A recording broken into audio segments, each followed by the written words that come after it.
मैं आपका परिचय करवाना चाहूँगी। आदरणीय ब्रजमोहन जी शर्मा साहब मेरे पास बैठे हैं और ब्रजमोहन जी शर्मा साहब को यहाँ वे बहुत समय हो गया, ये मुझे पता है। एग्जैक्ट साल मुझे 4.5 साल हो गए हैं। और शर्मा साहब अपनी पत्नी के साथ यहाँ पर आए थे और दुखद बात ये है कि आंटी कुछ ज़्यादा बीमार हो गई और कितना समय हुआ आंटी को गए हुए? 1.5 साल। और 1.5 साल पहले आंटी नहीं रही और अंकल उसके बाद पहले से ही स्लिम ट्रिम थे, पर उसके बाद बहुत पतले हो गए क्योंकि उनको आंटी की बहुत याद आती है। तो अब बात करते हैं और हमारा जो टॉपिक अभी हम जो बात करेंगे कि वृद्धाश्रम के पहले का जीवन और वृद्धाश्रम के बाद का जीवन, वृद्धाश्रम के आने के बाद के जीवन में क्या परिवर्तन उन्होंने महसूस किया। तो मैं शर्मा साहब से बोलना चाहूँगी कि वृद्धाश्रम में 4.5 साल पहले जब आप आए, उस वक्त उसके पहले आपका क्या दिनचर्या, क्या जीवन क्या था? बस दोनों पति पत्नी थे, बच्चे कोई थे नहीं, मस्ती से रहते थे, खाते पीते थे। आपकी जॉब कहाँ थी? मेरी जॉब प्राइवेट जॉब थी। तो आपका किराए पे घर था, खुद का घर था? मेरे को कंपनी ने घर दे रखे। जहाँ भी मैं रहा मैंने एक ही डिमांड थी मेरी, सैलरी बाद में, पहले मकान। ठीक है। तो फिर बहुत मकान महंगे होते। फिर यहाँ आने का निर्णय क्यों लेना पड़ा आपको? यानी कहा कि अब देखिए, मेरे को चूंकि मैं प्राइवेट जॉब में था तो मेरे को कोई पेंशन नहीं थी। जो कुछ थी अपनी सेविंग थी। 2 आदमी के खर्चे के क्या होते, बच्चों के खर्चे होते, 2 लोगों के खर्चे क्या होते। तो अच्छी खासी सेविंग थी मेरे पास। ठीक है। तो मैंने कहा जिस प्रकार से अपन रह रहे हैं, जो अपना तरीका है रहने का, इसमें तो अपन एक दिन सड़क पे आ जाएंगे। उसकी भी यही सोच थी। तो ये हुआ बहुत सोचने समझने के बाद, और आजकल जो चल रहा है वृद्धाश्रम वाला, वही ठीक समझ में आया।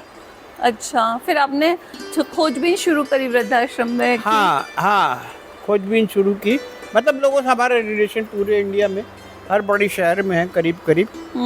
तो सबको बोला। तो यहाँ पर मेरी भांजी, सकी भांजी, बड़ी बहन की बच्ची है, उसने बोले मामा आप यहाँ आ जाइए। ठीक है। बोले आप पहले एक बार आइए देखने के लिए, फिर उसके बाद अपन सोचेंगे क्या करना है।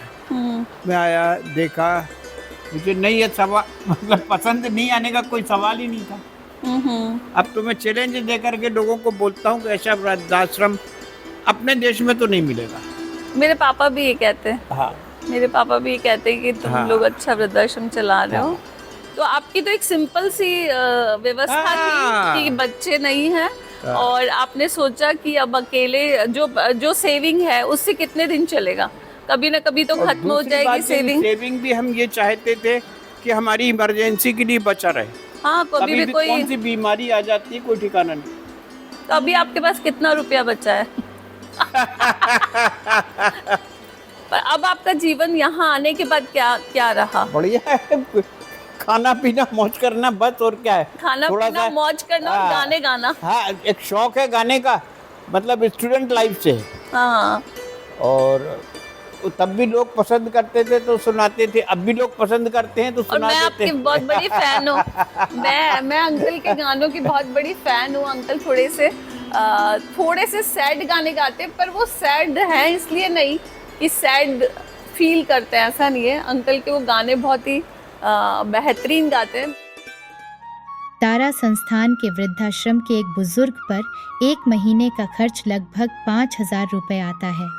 आप चाहें तो इसके मल्टीपल में मनचाहा दान सहयोग कर इन असहाय बुजुर्गों को अपनाकर एक निश्चिंत जीवन उपहार में दे सकते हैं। यहाँ पर रह रहे बुजुर्गों के चेहरों पर छाई खुशियों के पल एक यादगार के रूप में हम सब के दिलों में हमेशा ताज़ा रहेंगे। दान हेतु कृपया तारा संस्थान के इन फ़ोन नंबर्स पर संपर्क करें। 9549399993, 9649399993। इंसानियत का दूसरा नाम सहयोग है। धन्यवाद।